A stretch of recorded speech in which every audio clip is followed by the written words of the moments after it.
Margaret, we've been on a journey together. Today's going to be different. In this new course, we've taken $138 million worth of research, 10,000 plus experiments, and we've consolidated them into 4 dense fast classes. We've also taken 16 case studies, examined them, and pulled out 40 plus principles. Here's the problem. Here's the challenge. How do you keep from some of this slipping away? How do you integrate this into your daily work? How do you remember the most important principles? Well, that's what we're doing today.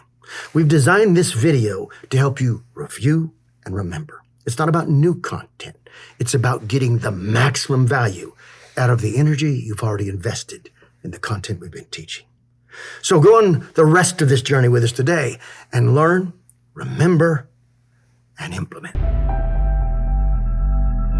What is a value proposition? The crucial element is not the length of our copy. The crucial element is the articulation of sufficient value. Your value proposition is the culmination of a careful argument supported by evidentials. Remember, a value proposition is a monopoly in the mind. 321% more business. We need to understand a critical dialogue. Here it is. Will you? Why should I? Because I will.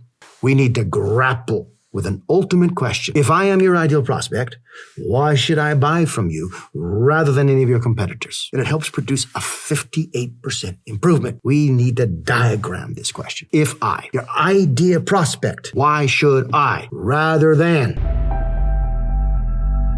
How can we learn the practical mechanics of strengthening our value prop? Our offer's net force doesn't have the power to produce conversion. The answer needs to be refined until it becomes a powerful reason, the summation of a rational emotional argument. If I am your ideal prospect, why should I buy from you rather than any of your competitors? Will you? Why should I? Because I will, by 321%. We're moving from the third person to the first person. If I am your ideal prospect, why should I buy from you rather than any of your competitors? Number 1, make certain the very form of your value proposition is structured properly.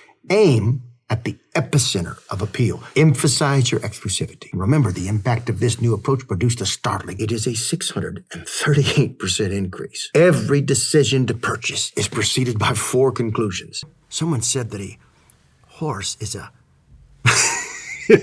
Somebody said that Flint is an idiot, but we'll try it again. These conclusions help us win these essential micro-yeses. What about clarity?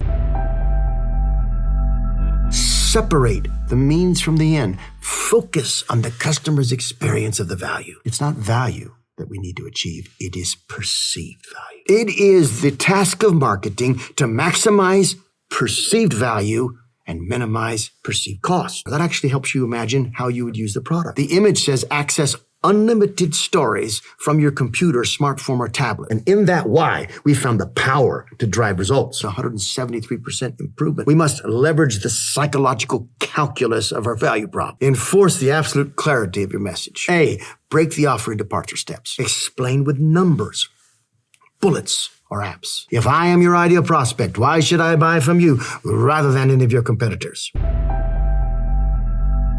How can we communicate our value prop in a way that people will naturally, instantly believe? Somebody said that a camel... Ready? If people understand it, but they don't believe it, what is 0 times 4.5? 0. The world doesn't need expert marketers. It needs expert consumers. We changed the perception of value. Specification. Substitute general descriptions with specific facts. Quantification. That is, support your message with numbers and data. Verification. Let someone else do your bragging. It's appeal. You have to get them to conclude, I want this now. 201%. Separate the means from the end. Focus on the customer's experience of the value. Your objective is to win Micro Yes 5. Yes, I want this now. Marketer, there's an inverse relationship between appeal and exclusivity. What about exclusivity?